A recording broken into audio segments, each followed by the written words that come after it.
Hello viewers, welcome to my YouTube channel. আমাদের আজকে tutorial নবম দশম শ্রেণীর ত্রিকোণমিতি অধ্যায়ের 9.2 22 নম্বর যে অঙ্কটি আছে, তো সেই অঙ্কটি আজকে আমরা সমাধান করব। তো এখানে বলা হয়েছে যে দেখাও যে cos 3a সমান 4 cos cube a minus 3 cos a যদি এর সমান 30 ডিগ্রি হয়। তো অর্থাৎ এর সমান যদি 30 ডিগ্রি হয় তাহলে আমাদের এই যে বাম পাশের যে একটা অংশ আছে, অর্থাৎ এই পক্ষ সমান এই পক্ষ সমান হবে। অর্থাৎ এই পক্ষের যদি আমরা অঙ্ক করি, যে রেজাল্ট আসবে আবার সমান চিহ্নের ডান পাশের যে অংশটুকু আছে সেই পাশের অঙ্কটুকু করলে একই রেজাল্ট আসবে।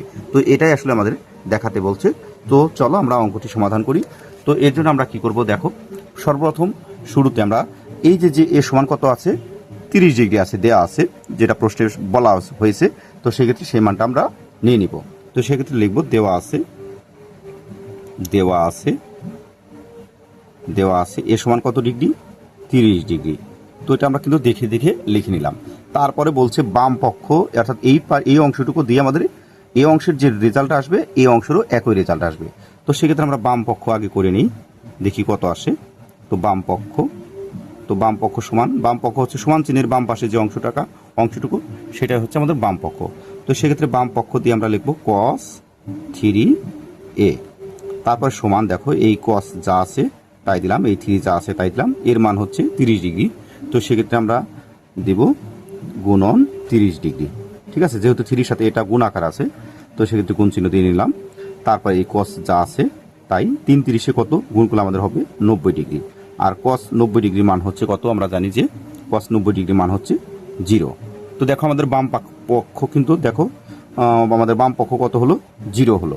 এখন আবার ডান পাশের এই অংশটুকু করেও আমাদের কি বানাতে হবে, 0 বানাতে হবে। তো সেক্ষেত্রে আমরা লিখব আবার ডান পক্ষ। তো ডান পক্ষ সমান, দেখো এই যে সমান চিহ্নের ডান পাশের যে অংশটুকু, এই অংশটুকু আমরা দেখে লিখবো। ঠিক আছে, যে 4 cos কিউব a মাইনাস হচ্ছে 3 cos a। তো লিখলাম। তারপরে দেখো এই 4 যা আছে সেমভাবে লিখে নিলাম। তারপরে এই cos যা আছে তাই এর মান হচ্ছে কত ডিগ্রি, 30 ডিগ্রি। তো সেক্ষেত্রে 30 ডিগ্রি লিখলাম, এখানে কিউব দিলাম যেহেতু কিউব আছে, মাইনাস 3 cos এর মান হচ্ছে 30 ডিগ্রি। তো সেক্ষেত্রে লিখলাম 30 ডিগ্রি। তারপর দেখো এখানে 4 যা আছে তাই এখন cos 30 ডিগ্রি মান কত, তো আমরা জানি cos 30 ডিগ্রি মান হচ্ছে √3/2। ঠিক আছে, তো এখানে যেহেতু কিউব ছিল তো সেক্ষেত্রে এই মানটার উপরে আমাদের কি দিতে হবে, কিউব দিতে হবে। তারপর মাইনাস এখানে 3। এখন cos 30 ডিগ্রি মান কত, cos 30 ডিগ্রি মান হচ্ছে √3/2। তো দেখো আমরা এইভাবে লিখে নিলাম। তারপরে দেখো এই 4 সেম যা আছে তাই দিলাম আমরা। তারপর দেখো এখন এই √3-কে যদি আমরা কিউব করি তাহলে আমাদের হবে 3√3। অর্থাৎ √3 কয়টা আছে, √3 দেখো যেখানে একটু আমি রাফ করছি, √3-র উপর কিউব আছে, তার মানে √3 কয়টা আছে, 3টা আছে। তো 2টা √3 থাকলে আমরা জানি কি একটা পূর্ণ সংখ্যা 3 লেখা যায়, আর একটা √3 আছে, একটা √3, অর্থাৎ 3√3 লেখা যায়। তো সেক্ষেত্রে আমরা 3√3 লিখলাম। আর 2-র উপরে কিউব আছে, তার মানে 2 কয়টা আছে, 3টা। তো 3টা 2 গুণ করলে 2 দুগুণে 4, 4 দুগুণে কত হবে 8। ঠিক আছে, তো সেক্ষেত্রে আমরা লিখবো এখানে 8। তারপর মাইনাস এই 3টা কিন্তু উপরের সংখ্যা, তাহলেও এই √3-র সাথে গুণ হয়ে যাবে। তো সেক্ষেত্রে আমরা দেবো 3√3 আর নিচে দিব 2।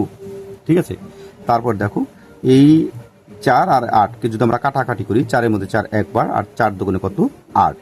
ঠিক আছে, অর্থাৎ 4 দ্বারা যদি আমরা উপরে ভাগ করি তাহলে আমাদের 4-কে 4 দ্বারা ভাগ করলে হবে 1, আর 8-কে 4 দ্বারা ভাগ করলে হবে 2। তাহলে উপরে রইল আমাদের 3√3 আর নিচে রইল 2 মাইনাস, আর এখানে যা আছে 3√3/2। এখন দেখো এই 3√3/2-র আগে কোনো চিহ্ন নাই, তার মানে প্লাস, আর এই 3√3/2 এর আগে মাইনাস। তো একটা প্লাসের আর একটা মাইনাসের, তো কেটে দিলাম, তাহলে আমাদের হবে কত, 0। তো দেখো আমাদের বাম পক্ষ কিন্তু 0 হয়েছে, ডান পক্ষ 0। তো সেক্ষেত্রে আমরা লিখব যে সুতরাং বাম পক্ষ সমান ডান পক্ষ দেখানো হলো, যেহেতু দেখাতে বলছে প্রশ্নে, দেখানো হলো। তো এই ছিল আমাদের আজকের টিউটোরিয়াল। তোমার পরবর্তী প্রত্যেকটি ভিডিওতে অবশ্যই আমার চ্যানেলটিকে সাবস্ক্রাইব করবে এবং সাথে থাকা বেল আইকনটি বাজিয়ে দিবে, যাতে করে ভিডিও আপলোড করার সাথে সাথে সবার আগে তোমার কাছে পৌঁছে যায়। ধন্যবাদ সকলকে, আজকের মতো এই পর্যন্তই।